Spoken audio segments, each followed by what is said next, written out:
você paga mais de R$ 400 na sua conta de luz, esse recado é para você. O nosso canal conseguiu uma parceria exclusiva com empresas da energia solar. E, para garantir a vocês um desconto de 13% a 20%, é só vocês se cadastrarem no link abaixo, que também vai estar nos comentários fixados e na descrição do vídeo. Totalmente seguro, totalmente legal, aprovado pela Enel. É só você se cadastrar e aproveitar o benefício. Pense bem, o mínimo que você vai economizar é R$ 600 por ano. É um bom dinheiro para sobrar no bolso, né? É rápido e fácil. Só se cadastrar no link abaixo, seguir o passo a passo que não leva nem 2 minutos e aproveitar esse benefício aqui exclusivo do canal. Lembrem-se, são 70 mil vagas no Brasil. Não são 70 mil vagas no canal, são para o Brasil. Então, quem se cadastrar primeiro, leva. Olá, família, boa noite a todos. Vamos refazer a nossa live com o Dr. Júlio Cury, porque a última ficou inaudível. Então, hoje estamos com o Dr. Júlio Cury, vamos refazer aquela live, vamos fazer diferente também. Vamos abrir aqui um talk show de perguntas e respostas suas para o Dr. Júlio, para que ele possa brilhantar o nosso conhecimento. Antes, vamos receber aqui o Dr. Júlio Cury, que está aqui ao nosso lado. Boa noite, Dr. Júlio. Boa noite, amigo Marconte. Tudo bem? Boa noite a todos. Espero que hoje o som, acho que agora tá bom, né? Hoje o som do Dr. Júlio tá bom, né, gente? Respondam para mim, por favor. Acho que o meu som e o Dr. Júlio hoje tá bom, né? Som e imagem perfeitos. Tá mais grave, mais firme. Acredito que sim, agora acho que o som agora tá bom. Boa noite, Dr. Júlio, da doutora Vera Alencar. Agora boa sim, noite, som ótimo. Ana Paula, boa, agora o som tá bom. Todo mundo dando boa noite pro senhor. Antes de começarmos, família, eu gostaria de avisar, de falar, a nossa campanha que nós estamos fazendo para a dona Carmen, para o pagamento do aluguel dela e para as situações que ela precisa, está em 19%. Dia 30, 31 está chegando, a gente precisa chegar ao valor que é necessário e conto com a ajuda de vocês.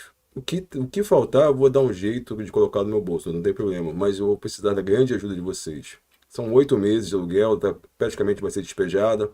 Imagine uma situação de uma senhora de 84 anos, que hoje está acamada, já era cadeirante. A sua família se resume a ela e ao filho dela, que tem 50 anos e é portador da síndrome de Down e é um grau severo. Então a casa está toda adaptada para eles e nós precisamos fazer com que ela não perca sua moradia, né?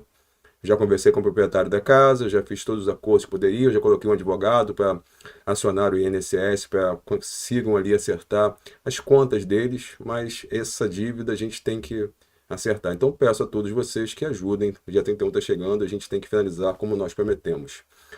Doutor Júlio Cury, aproveitando agora, começando a nossa live aqui, já vamos começar pegando pesado. O que o senhor descobriu reanalisando o exame de necropsia da Vitória? A gente ficou preocupado com outros aspectos do exame, né? E, como é que eu vou dizer? Você também, a demanda que você faz em cima da gente é uma coisa muito rápida, então a gente vai para a coisa mais importante, a causa direta da morte, como ela foi encontrada e tal, e nós deixamos escapar um detalhe importante, que é a entomologia forense, que é o estudo dos insetos que aparecem, que a fauna cadavérica, que aparecem no cadáver em putrefação.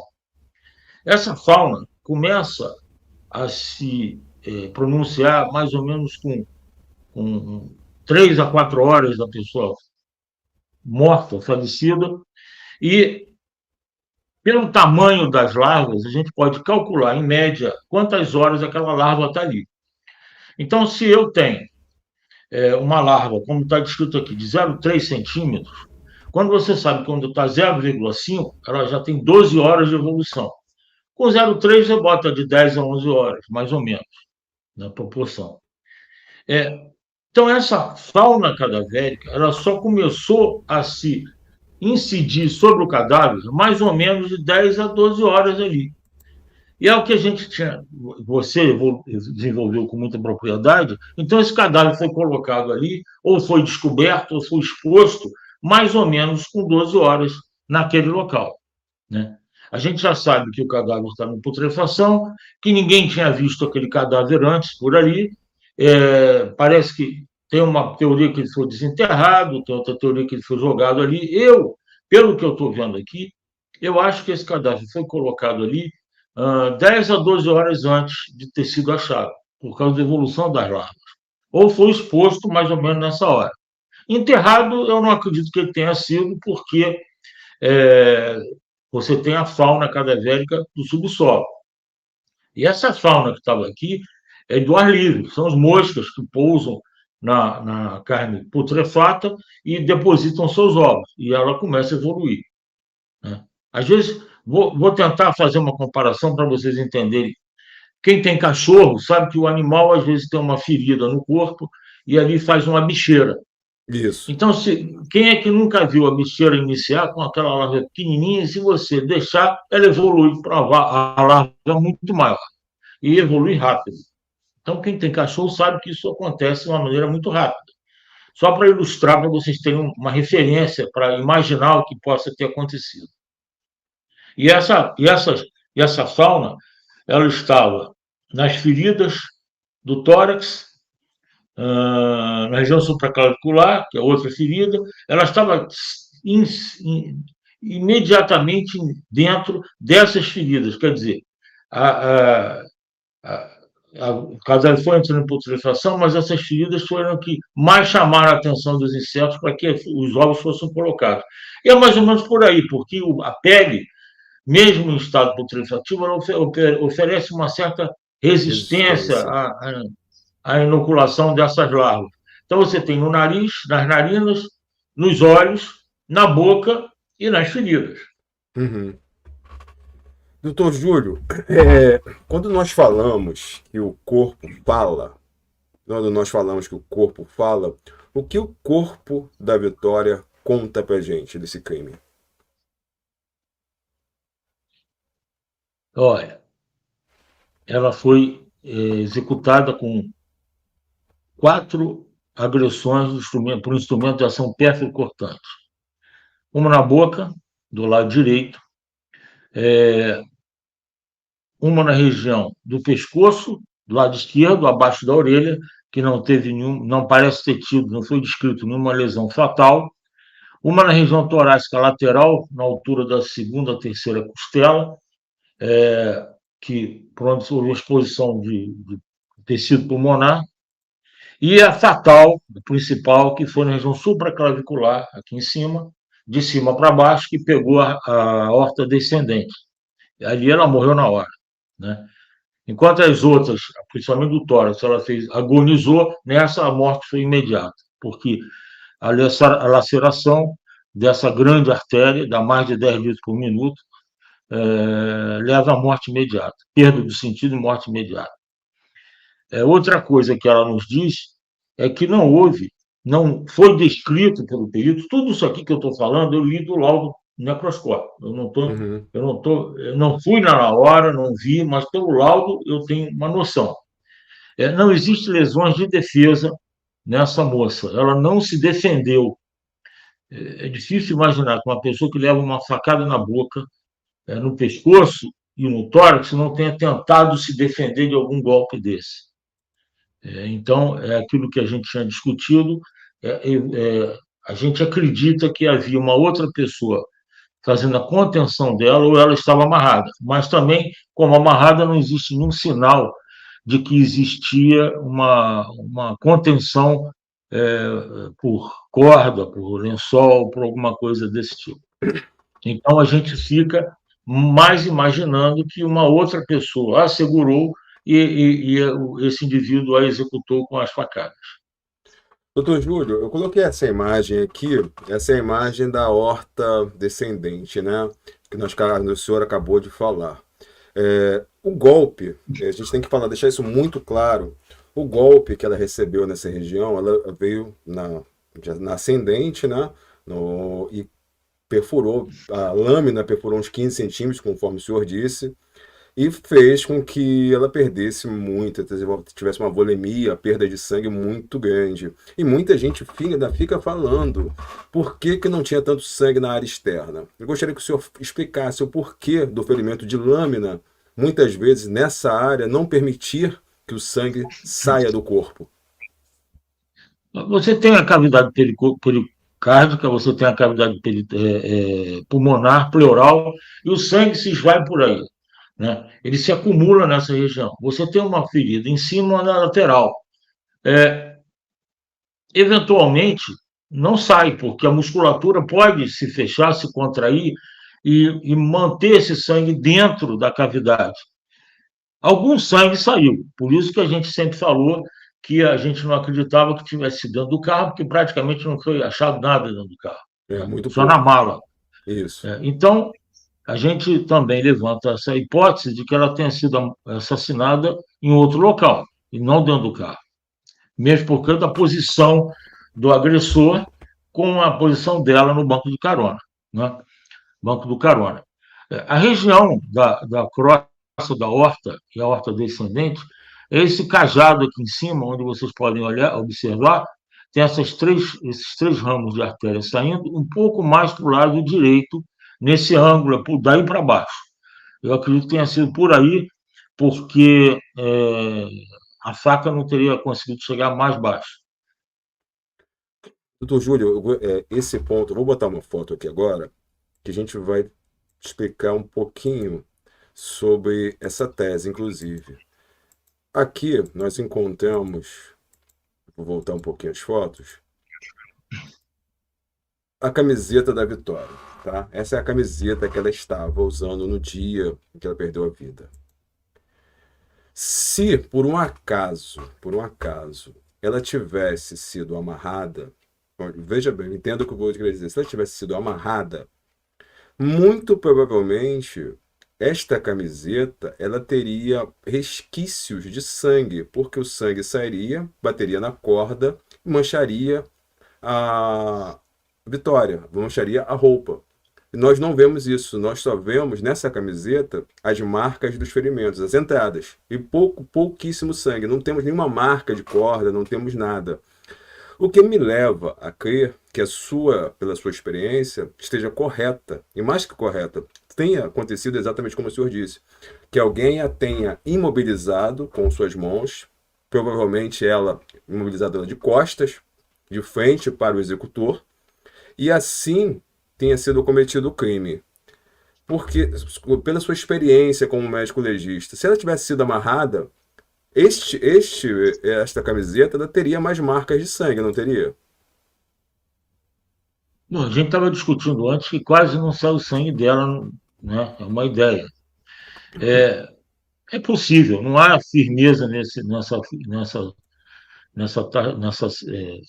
sentença que você falou aí, nessa frase, mas é possível.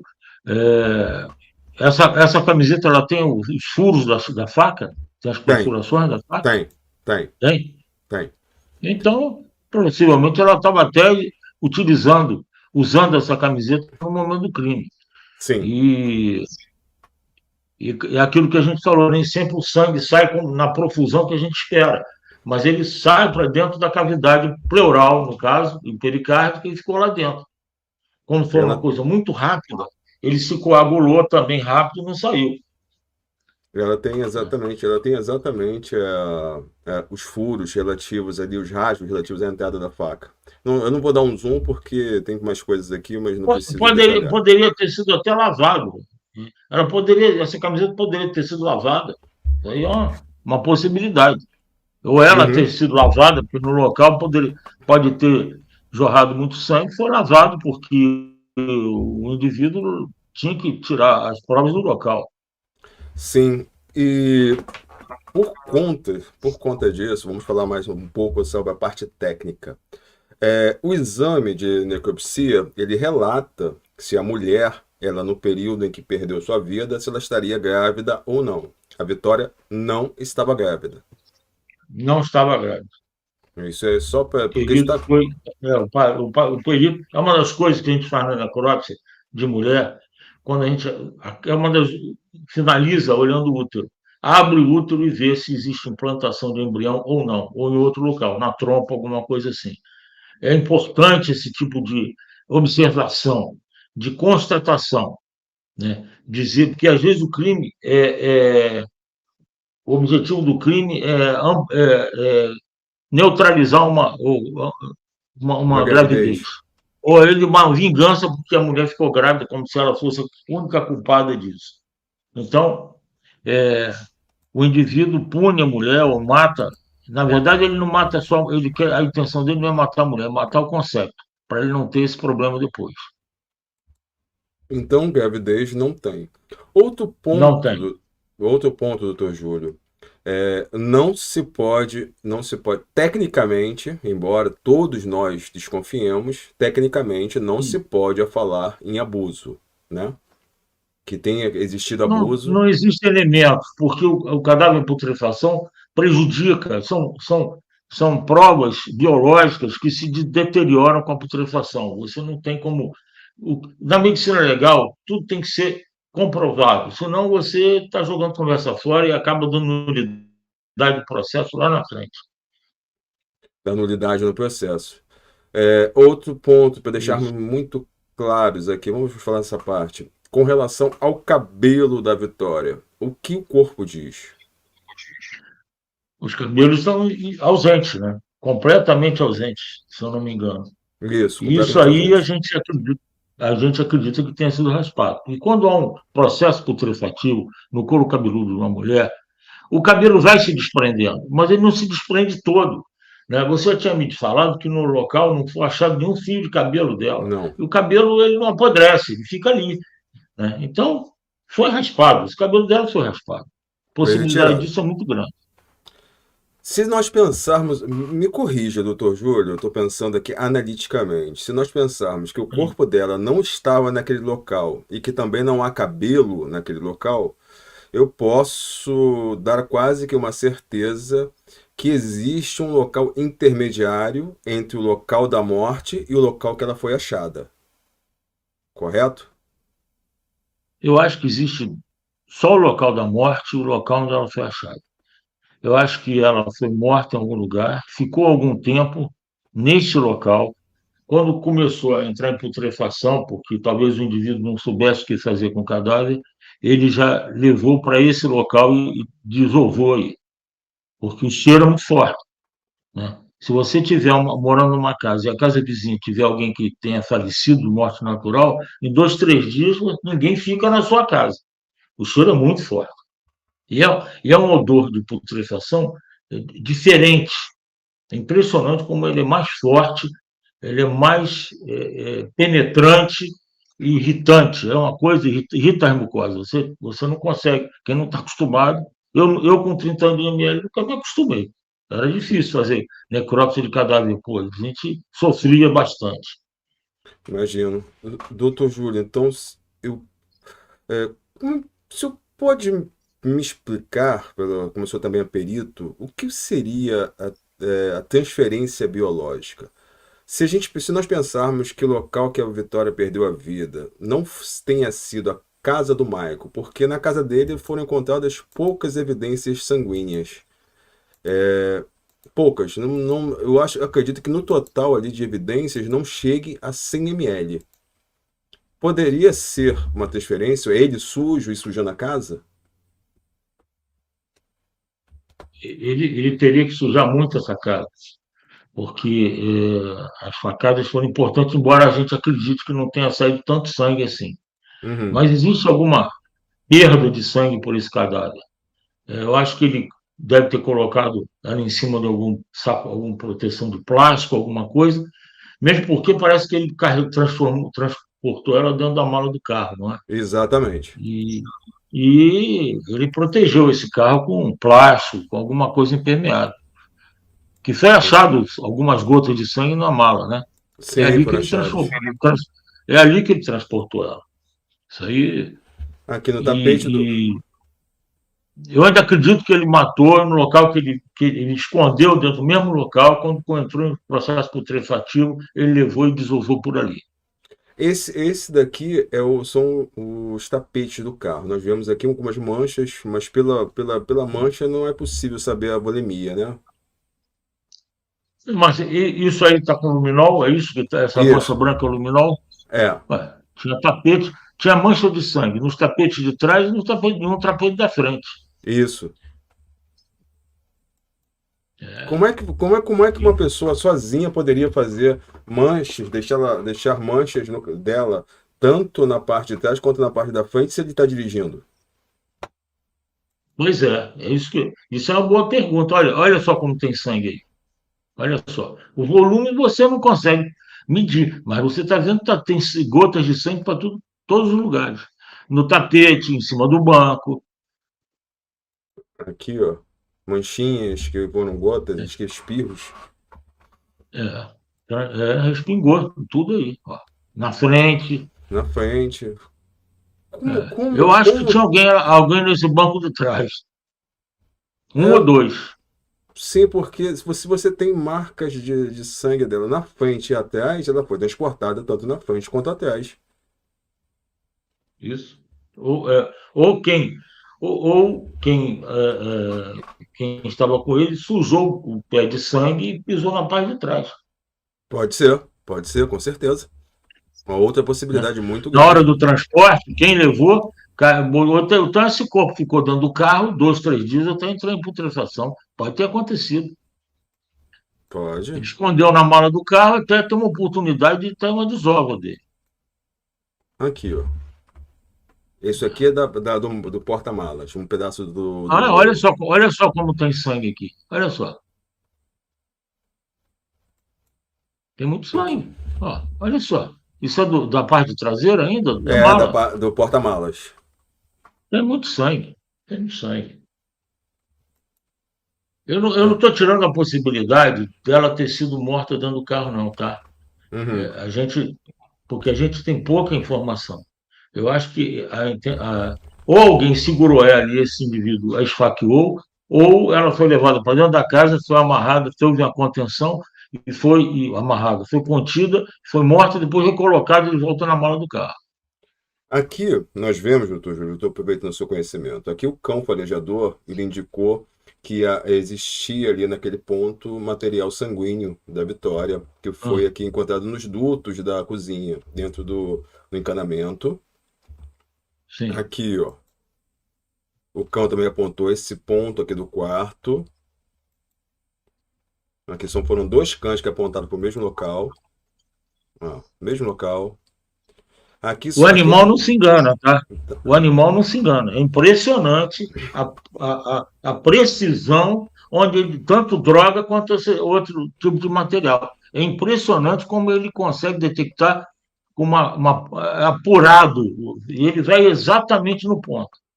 estes pontos aqui mais em branco, aqui na casa, os pontos circulares, são os pontos que os cães Sim. encontraram material biológico da Vitória, tá? Esses pontos aqui, nós vemos aqui um cão achou esses 4 pontos, o outro cão achou 5 pontos, mas muito próximos uns dos outros. Sim. E E pedra aqui, pia, onde ele lavou a mão no instrumento de ação perto do cortante, que é a faca, possivelmente exatamente. uma faca. Aqui acho que o senhor não vai conseguir, mas tem vários pingos de sangue É na espinho, casa, é. espirros. Isso. É. Aqui, ó, nós conseguimos ver espirros. E aqui também são cômodos Também. Isso é a diferentes. sala, né? É a Isso é a sala. E sala. aqui É. entre a cozinha e a sala, nós vemos aqui uma grande mancha ali de sangue, material biológico, né, que o luminol reagiu. Tá aqui. Aqui já tem uma quantidade maior, ó, no mesmo local. Mas é menos aqui, ó. Quando eles tiraram o encanamento, nós conseguimos ver aqui todo o luminol ó, reagindo ali, ó. Foi bastante sangue que estava na mão dele quando ele lavou as mãos, com certeza. Lavou a mão, lavou a camisa, lavou tudo, Lavou todo. entendeu? Aqui no banheiro também. O criminoso, ele nunca imagina que existem tecnologias que vão pegá-lo. Ele é sempre um ignorante nessa posição, nessa situação. ele fica imaginando que ele é mais esperto. Com a tecnologia, com as coisas, não consegue. Infelizmente, no Brasil, a gente não tem um banco de dados do DNA. Eu tive na Europa com a Polícia Civil do Rio de Janeiro e tentei trazer esse modelo de coleta de DNA, de armazenamento de dados do DNA de cada indivíduo criminoso, e já tinha falado isso, policiais também, e eles têm lá um banco de dados de DNA, então eles conseguem comparar o DNA achado com o banco de dados que eles têm. Muitos disseram que ninguém é obrigado a fazer prova contra si mesmo, mas a impressão digital tem a mesma filosofia. Você bota a mão em algum lugar, deixa a sua impressão digital lá, o indivíduo, o papiloscopista, desenha a sua impressão digital e leva para o laboratório e sabe de quem é aquilo. Porque existe um banco de dados no Félix Pacheco, que é onde você faz a sua identidade, ele faz as comparações da identidade, da papiloscopia, e ele consegue, das digitais, e consegue descobrir de quem é. A mesma coisa seria com o DNA, só que o DNA ele é mais preciso no sentido de que o indivíduo que não deixa as digitais, ele vai deixar um fio de cabelo, um fragmento de pele, alguma coisa ele vai colocar ali. Eu não sei se você já viu naqueles filmes de CSI, aquele Uhum. uniforme branco, aquele macacão Sim. impermeável e descartável, para que ele não contamine o local de crime.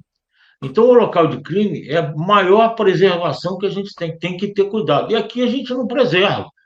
Todo mundo mexe no cadáver, o policial militar que chega mexe no cadáver, mete a mão no bolso, vê a identidade, e aí contamina o ambiente com DNA. E aí você já não sabe mais de quem é, mesmo porque aqui você não tem um banco de dados próprio para isso, para fazer a comparação. Né? Infelizmente não foi aceito, não acreditaram, não valorizaram isso aqui, e perdeu-se tudo. Até hoje, isso já tem mais de 10 anos, até hoje não se programou para se montar um banco de dados nacional de criminosos e nem de policiais. Eu estou dizendo para policiais que muitas vezes alguns policiais que se desviam, eles também cometem crime, tá? E é ali que a gente vai pegar 25% do Estado. Mas, doutor Júlio, vamos lá. O senhor disse um ponto que eu vou sair um pouquinho do caso da Vitória, eu vou aproveitar a sua ideia. Nós, quando vamos fazer a nossa documentação, nós colocamos a nossa impressão digital ali, os 10 dedinhos ali. Para tirar a carteira de Sim. motorista, nós colocamos os 10 dedinhos ali. Qual é o problema de pegar uma gota de sangue e colocar também a informação do nosso DNA ali, já que já tem Não informação precisa da nem, impressão? não precisa nem de gota de sangue. Não precisa nem de gota de sangue. É um raspado dentro da bochecha com um cotonete. Não dói nada, não vai fazer mal a ninguém. É um cotonete que você passa por dentro da bochecha, guarda num tubo de ensaio e leva para o laboratório fazer a grade do DNA. Fica Isso aí é ali. feito de maneira automática, feito pelo um computador, com uma máquina toda especial, e fica perfeito. É impressionante. Você acha o irmão, você acha a mãe, você acha o pai, acha todo mundo por aquela grade ali. Eu acredito que seria uma coisa benéfica, porque até porque para identificação de pessoas desaparecidas e afins, você vai ter ali, muitas vezes você usa uma luva cadavérica, que às vezes não dá a resposta, e tem que extrair o DNA da pessoa. Se você tem um banco de DNA, como você tem um banco de impressões digitais, Isso se torna muito mais fácil, né? sim, E o computador mesmo, você coloca os dados no computador e ele mesmo faz a comparação. É automático, é muito bom. exatamente. Vamos voltar aqui agora ao caso. Esta embalagem aqui, doutor Júlio, essa embalagem ela foi encontrada ao lado do corpo da Vitória. Ao meu Hum. ver, uma embalagem que poderia ser utilizada tanto para carregá-la, tem vários outros pedaços, tem vários sacos, quanto para forrar, né? E não fizeram neste plástico Material. qualquer tipo de Ah, DNA ou procura. Não fizeram. Sequer jogaram luminol. sim. Então, é, Isso aí, pode falar. então eu vou aproveitar o que a doutora Ivalda Aleixo, que é a diretora do DHPP de São Paulo, disse. Se uma investigação ela começa errada, ela não vai dar frutos. Se o Ministério Público depende de uma investigação que não tem ali base suficiente para responder a todas as perguntas, ele fica rendido no universo do processo. Por quê? Sim. Embora nós tenhamos várias provas técnicas da participação do Michael, nós não conseguimos responder quantas pessoas participaram do crime. Foi realmente o Michael que deu as facadas ou tem outra pessoa que ele está escondendo? Porque diante dos fatos aqui que nós temos vários indícios que existe a participação de terceiros, como é que eu posso colocá-lo efetivamente como executor? Eu consigo fazer isso? Tecnicamente falando. Isso é muita criminologia, né?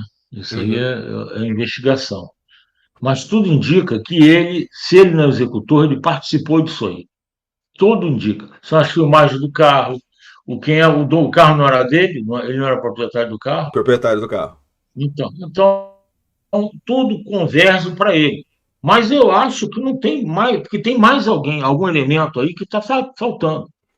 Ele está cobertando alguém por medo, possivelmente por medo, foi ameaçado.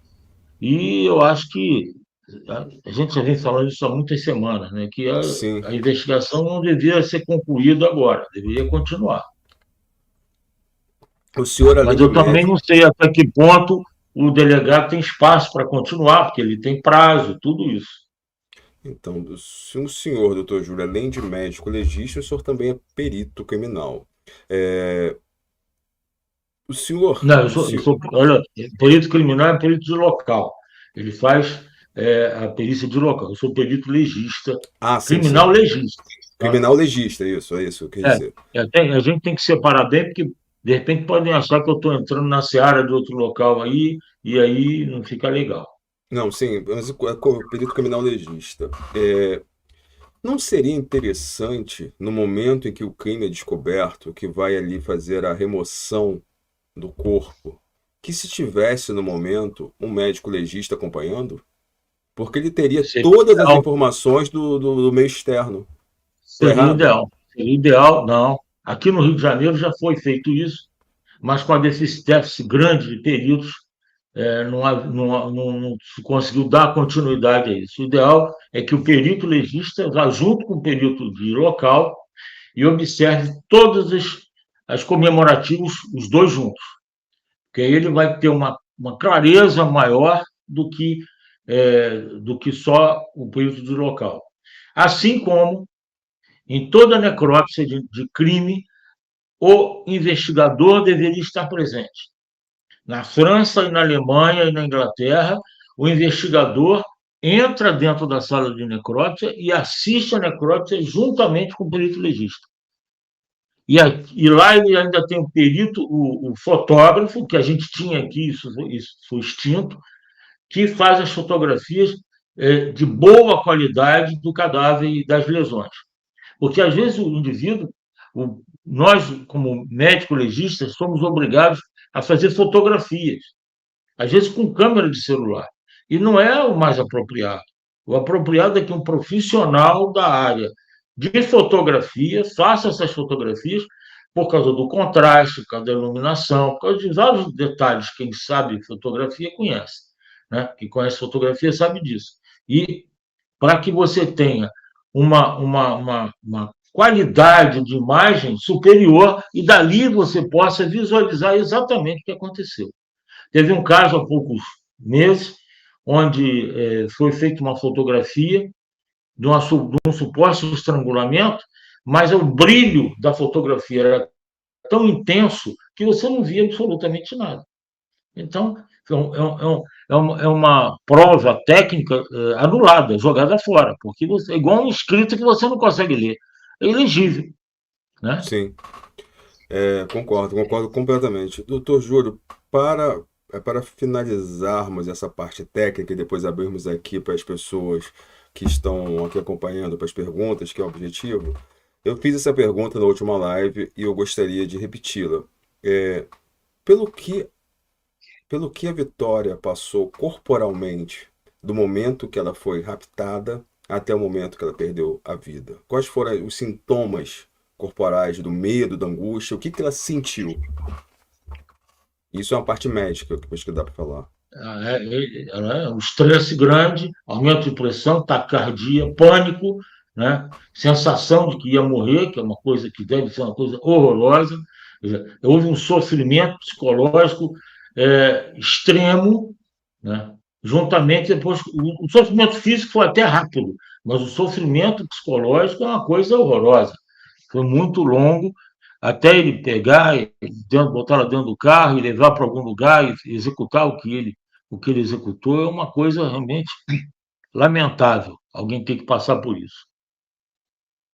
Exatamente. Agora, gente, eu vou aproveitar a, a experiência, o conhecimento do Dr. Júlio Cury e eu deixo para vocês as perguntas que vocês querem fazer com relação ao exame de necropsia, toda a parte da medicina, tá? Vocês têm agora um dos maiores médicos legistas do Brasil, tá? Eu sempre falo isso para ele, ele briga comigo, mas é um dos maiores médicos legistas do Brasil, que vai Eu não responder algumas gosto, porque tem perguntas. muita gente boa ali. É, mas eu vejo aqui, eu sei que o senhor está no meio dessa gente boa. Eu gostaria de que os moderadores e as pessoas colocassem as perguntas aqui para mim, para que as pessoas tenham maior conhecimento, tá? Sobre o caso. E tem muita gente com dúvida mesmo. Então, se pudermos responder, nós vamos colocar aqui agora. Eu vou acompanhar aqui pelo celular e vou colocar aqui pelo Dr. Júlio responder. Vamos ver aqui, vou descer aqui agora a partir desse momento, tá? As perguntas são a partir deste momento. O que fizeram antes, infelizmente, eu não tenho como ver.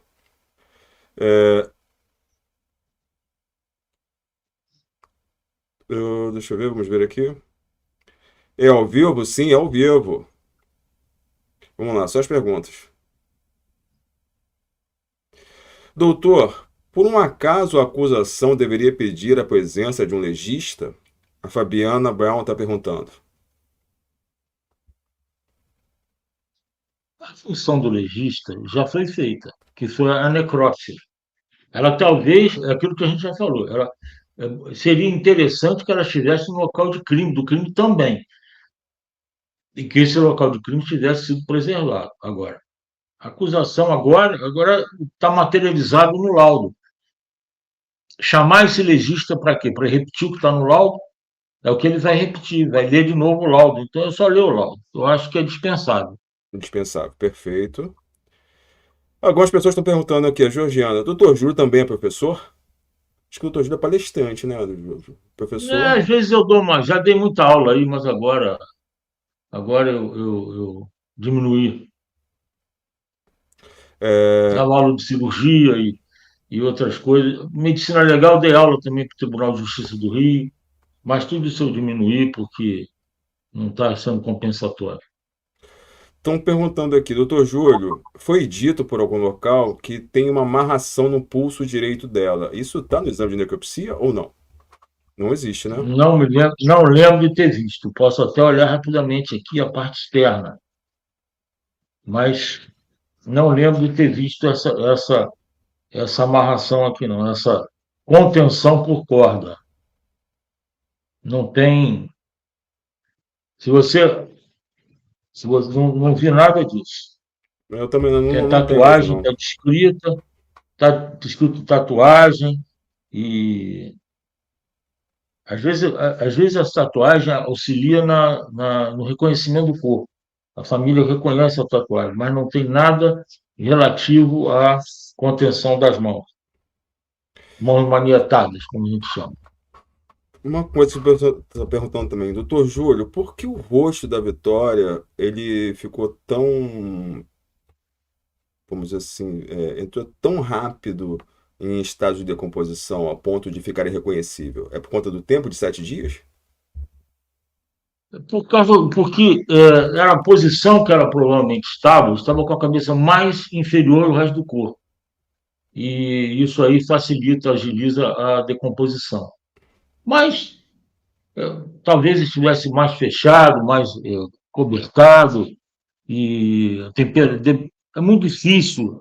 Como ela foi movimentada de local, a gente não tem noção. Mas eu acho que o corpo todo, como. Por exemplo, o olho é fácil ele entrar em decomposição e se destruir, os lábios, por serem tecidos moles, a face, mais rápido do que o resto do corpo, embora o tempo seja mais ou menos o mesmo, o avanço da putrefação nesses locais é mais acentuado. É, ótimo. As pessoas estão confundindo aqui, tem muita gente colocando. E o que dizer sobre os furos próximos ao pescoço? Ela só teve um furo, só teve um ferimento. Isso aí você posso responder. É,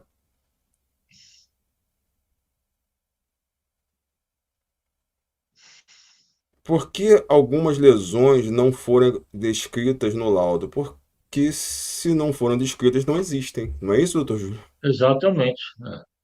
Eu não É sei que fácil. lesões é essa que ele imaginou. É, de-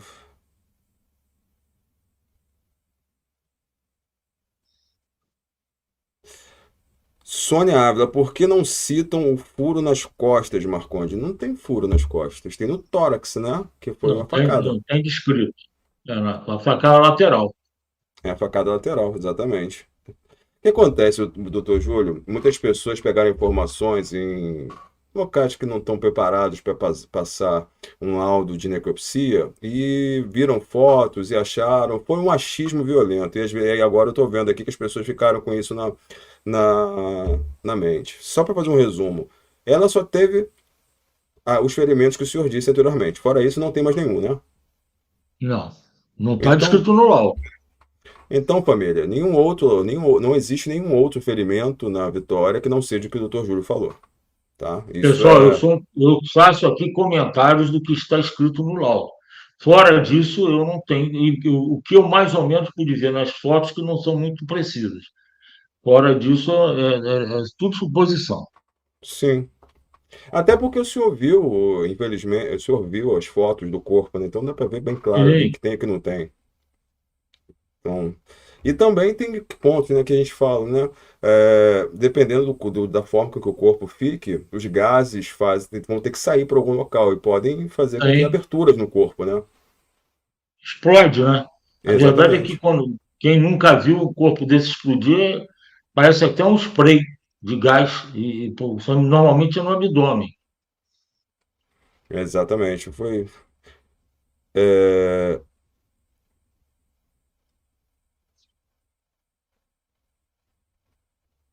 Doutor Júlio, seria possível haver alguém nessa barbárie que seja canhoto? Destro, ela foi ferida do lado esquerdo e a direito. Esses ferimentos indicam que a pessoa seria canhota ou destra, doutor Júlio?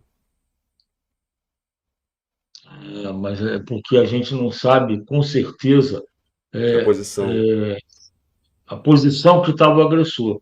Ele era destro, né? Então fica difícil para ele sentar no banco do motorista, desferir esses golpes, somente o lado lateral esquerdo dela, dessa maneira. Por isso que a gente continua dizendo que ela não foi morta no carro.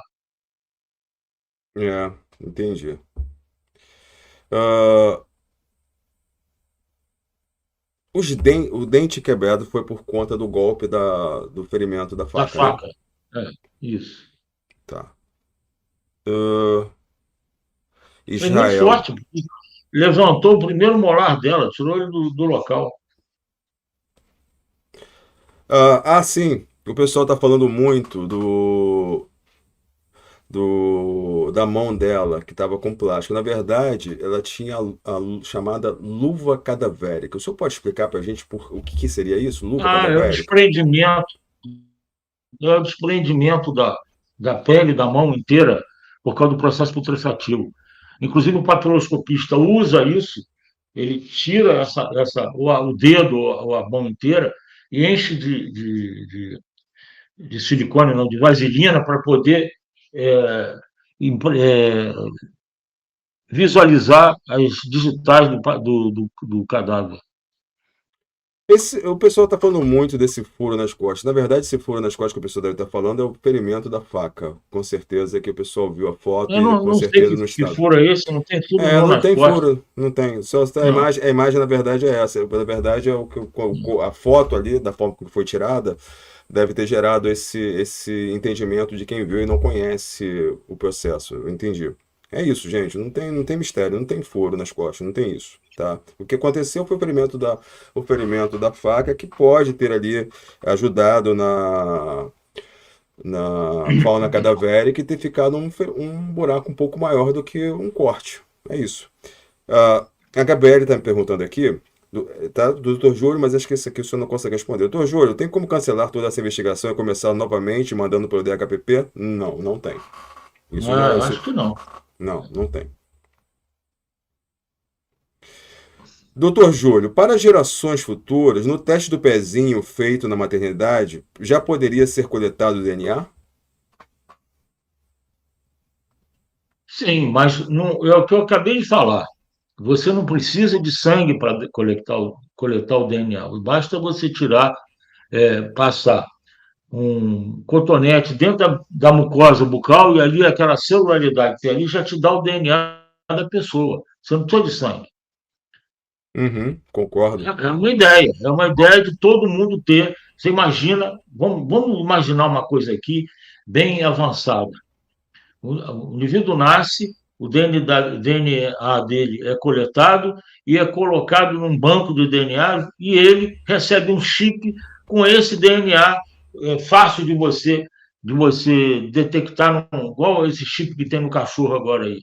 Não tem o chip do cachorro? Sim, Com todos os dados do indivíduo. Seria maravilhoso isso. Que você pega um cadáver, não precisa nem. Na mesma hora você tem a grade do DNA pelo chip e compara ela no seu banco de dados, você vai saber quem ela é. a possibilidade de terem jogado alguma substância para avançar no estado de decomposição pode ter existido ou não? Eu acho que não. Eu acho que esse estado de putrefação aí foi natural. É. É, deixa eu ver aqui. Marconde, qual corpo estranho que estava na garganta da Vitória? Não responda, por favor. Olha, Luzia, o corpo estranho que estava na garganta da Vitória, isso daí vai para tá na segunda fase do inquérito, tá com a promotoria. Eu não tenho muitas informações, mas parece que era um pedaço de pano, tá? Mas isso nem tá nessa parte aqui do processo. Isso aí tá como uma prova que vai ser utilizada lá no audiência de instrução. Então, eles estão guardando isso para audiência de instrução. O DNA do Michael foi achado no local, com certeza. Tem rumores de outro DNA misturado com o da Vitória? Sim, tem um terceiro DNA que não foi reconhecido, tá?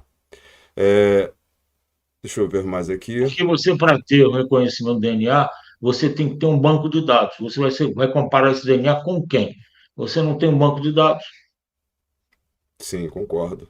Se ele já tem uma ficha penal, ele teria que ter um DNA já registrado. E com isso você teria condição de confrontar e saber quem foi. Sim. Exatamente. Infelizmente, doutor Júlio, nesse caso da Vitória, acontece em todos os casos que eu faço. Nós começamos um caso, aí vem outras pessoas que acham que sabem falar qualquer coisa, mostram um monte de besteira, criam situações de teorias da conspiração e transformam informações que são verdadeiras em informações falsas, como esse negócio do buraco, como essas coisas. E as pessoas acreditam naquelas outras pessoas que criam teorias da conspiração. Mas, infelizmente, o que se tem para falar é o que está no corpo. Se não está no exame, não existe. Se não está no laudo, Não não existe. existe. Exato. Exato. E eu vendo essa quantidade de informações que nós colocamos, eu entendo que essa investigação, a segunda fase, ela vai demorar muito para ser fechada, porque eles não têm nenhum pedido de prisão nesse momento. Então eles vão com toda certeza, o que eles deixaram passar na primeira fase, eles vão jogar na segunda. Porque eles podem fazer isso, não pode, Tojo? Pode. Eu acredito que outros indivíduos serão achados. Eu não tenho dúvida, não. Eu acredito nisso. Você sabe o que acontece? Às vezes o clamor público ele quer uma resposta imediata. Uhum, Isso acaba provocando uma pressão em cima da polícia. Somos homens, né? Somos seres humanos, homens e mulheres trabalhando ali, eles sofrem uma pressão e acaba se angustiando e dando uma ansiedade de ter que responder rapidamente o que aconteceu. Às vezes essa rapidez causa esses buracos de informação que ninguém sabe onde começa e onde termina. Então, acredito que agora, depois de alguma coisa já estabelecida, vai-se com mais calma buscar é, os outros indivíduos. Né? Já uhum. presenciei investigações aqui que foram prejudicadas porque os parentes em cima e a mídia a opinião pública pressionaram tanto que confundiram ou atrapalharam a investigação Não como acredito. disputas telefônicas, tudo isso é atrapalhado, porque o indivíduo que é criminoso e começa a ver que o rebuliço é grande, ele se embota, ele fica quieto, ele joga o celular fora, não fala mais no celular. Enquanto, se você ficar em silêncio, o indivíduo acha que não está acontecendo nada, que não existe investigação. E aí ele se expõe. Na hora que ele se expõe, ele é pego.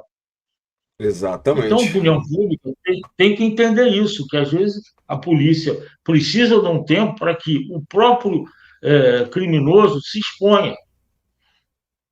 É.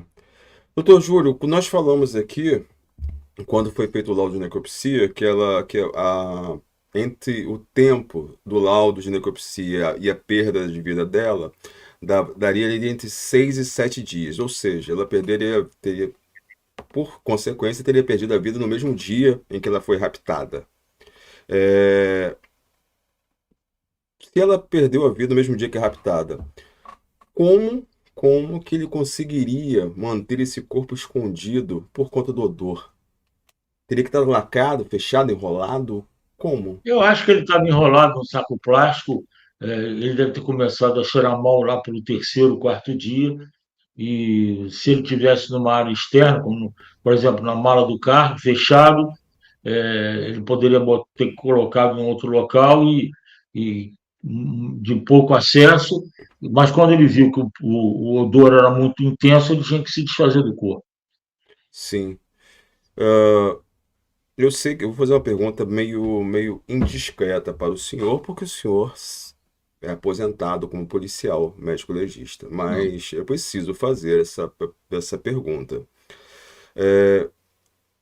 Essa- Ao ver toda a investigação e o processo, o senhor acha, doutor Júlio, na sua opinião, o senhor não tem papas na língua, o senhor acha que a investigação poderia ter sido melhor realizada? Eles não poderiam ter tido tanta pressa ao finalizar esse caso? Ele talvez tivesse que ter sido mais cautelosa e aquilo que nós falamos, talvez tivesse que ter sido levado um perito legista de local, junto com o perito criminal, fotografias mais bem elaboradas, alguma coisa nesse ponto. Né? É porque o senhor tem o processo, nós temos o processo aqui, e muitas perguntas que nós fizemos aqui, o processo não responde para a gente, não é? Assim, Não temos respostas para todas as perguntas.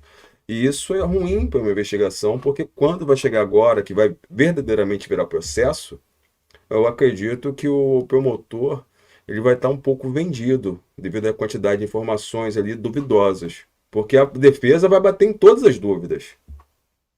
sim. É importante que todos leiam atentamente o que está escrito. Às vezes você pega processos em que deixaram de ler algum parágrafo, que esse parágrafo é importante. Né? Então, vou dar um exemplo aqui. O perito de local disse que o corpo foi arremessado a 25 metros de distância. Um corpo de 60 quilos, por exemplo, ser arremessado a 25 metros de distância por um homem, tem que ter uma força estúpida, e nem assim ele conseguiria. Então ninguém leu isso aí, e passou batido. Né? E o indivíduo foi condenado porque se achou que ele tinha jogado esse corpo a 25 metros de distância. Não foi. É impossível qualquer um de nós jogar um corpo de 60 quilos a 25 metros de distância.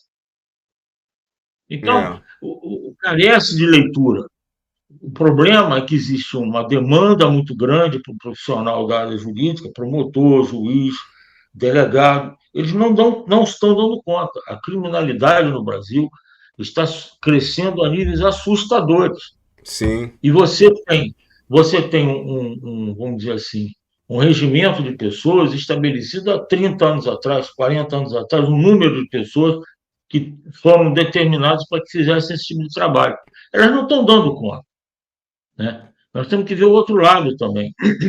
As autoridades acima deles, não, o judiciário investe, mas os outros não recebem o mesmo investimento em tecnologia, em educação continuada, em bons salários.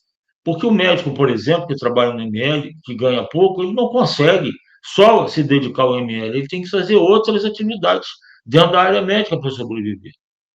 Né? Você não pode esperar que o médico ganhe o mesmo salário que um indivíduo subalterno. Isso aí é brincadeira.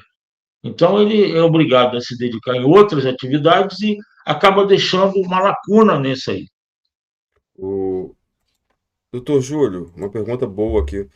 Um médico legista poderia ignorar uma lesão indicada pelo perito local? Não, né? Depende. Quem registra as lesões no corpo é o médico legista. O perito do local ele pode até sinalizar que existe aquela lesão, mas o cadáver ele é lavado, ele é exposto à luz e ele é minuciosamente manuseado. Então, o perito do local pode ver uma lesão e que, na hora que você vai lavar o cadáver, essa lesão desaparece. É uma sujeira, é um galho de árvore, uma folha, e que ele fez confusão. É por Entendi, isso que os dois têm que estar sempre juntos. entendi, entendi, perfeito. É, deixa eu ver aqui. Aqui a pessoa falou que essa investigação foi extremamente falha. Ah,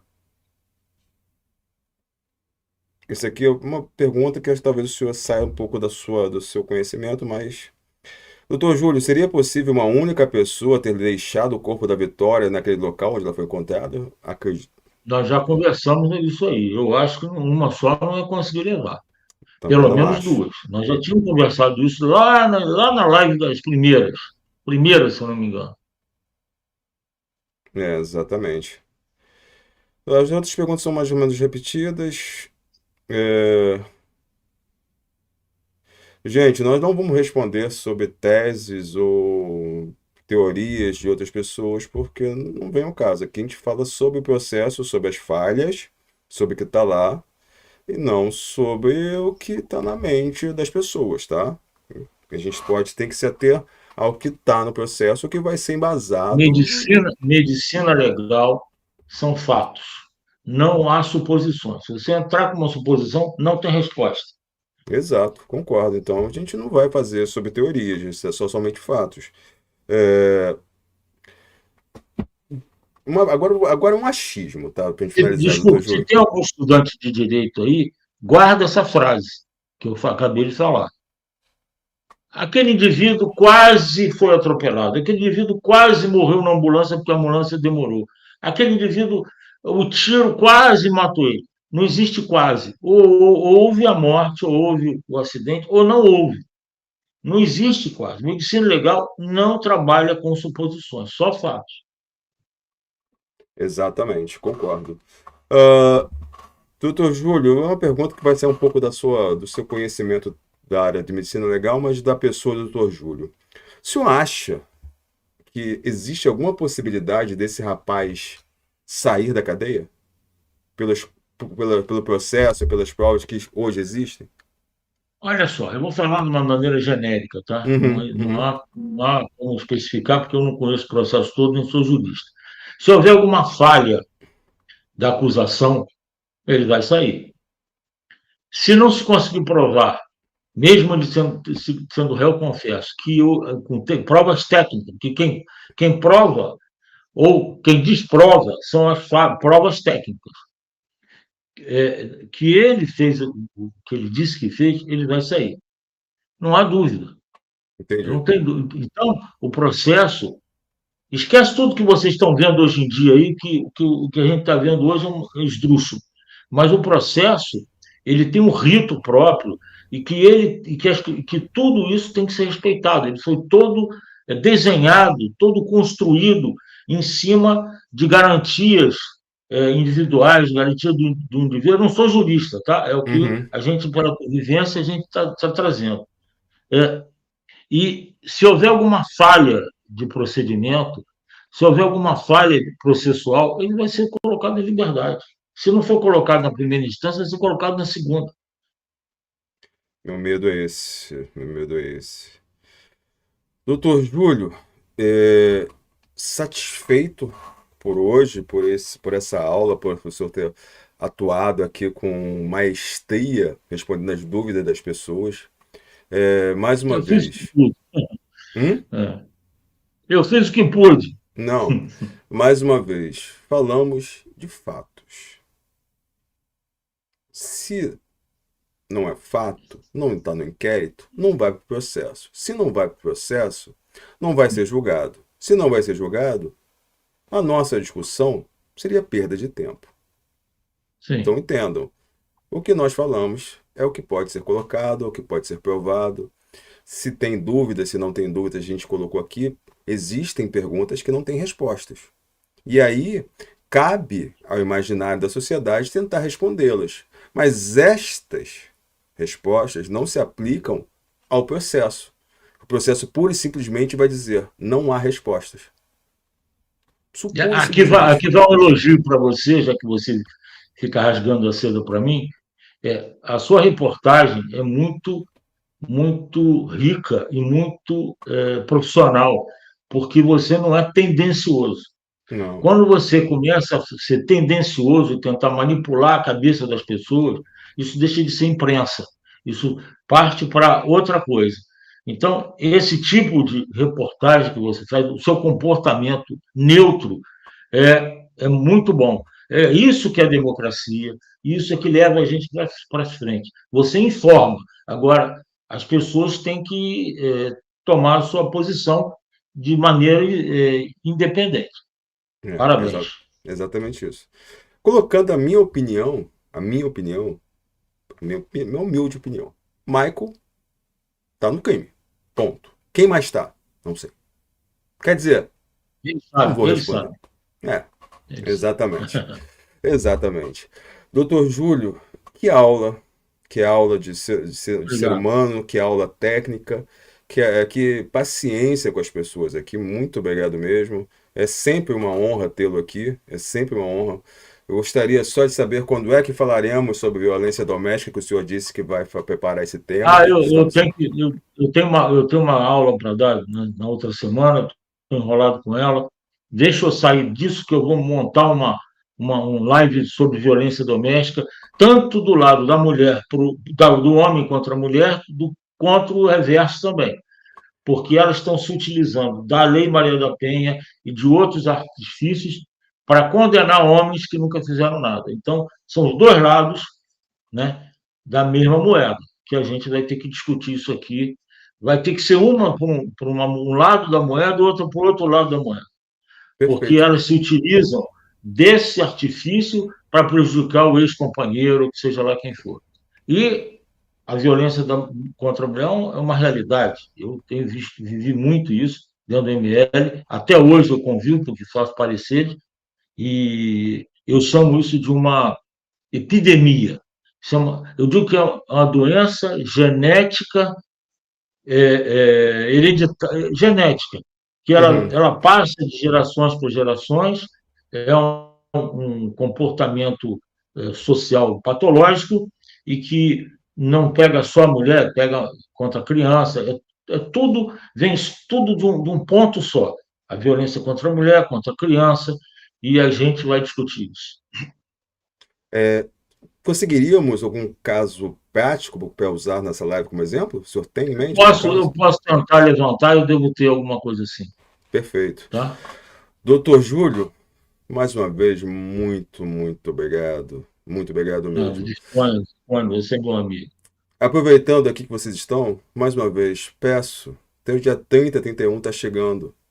Ajudem o canal a fechar essa campanha da Dona Carmen para que ela não seja despejada. 8 meses de aluguel. As contas de água e luz eu já paguei, já pedi ao proprietário que mude ali. Vai mudar para ela conseguir os benefícios, já conseguimos advogados. Mas temos que, infelizmente ou felizmente, nos juntarmos aqui para esse pagamento. Então, eu estou utilizando aqui minha chave Pix para fazer. Já conseguimos 19%, mas até o dia 31 precisamos. Se cada um aqui, se 327 pessoas doarem R$ 50, conseguiremos fazer, tá? É isso. Doutor Júlio, ótima noite. Eu falei com o senhor que passava rápido, já passou 1 hora. Ó, você, hein? Eu durmo cedo, hein? 4, 5 horas da manhã. É isso. Obrigado, doutor Júlio. Obrigado a Nada. todos. Fiquem com Um Deus abraço. e até amanhã. Até amanhã.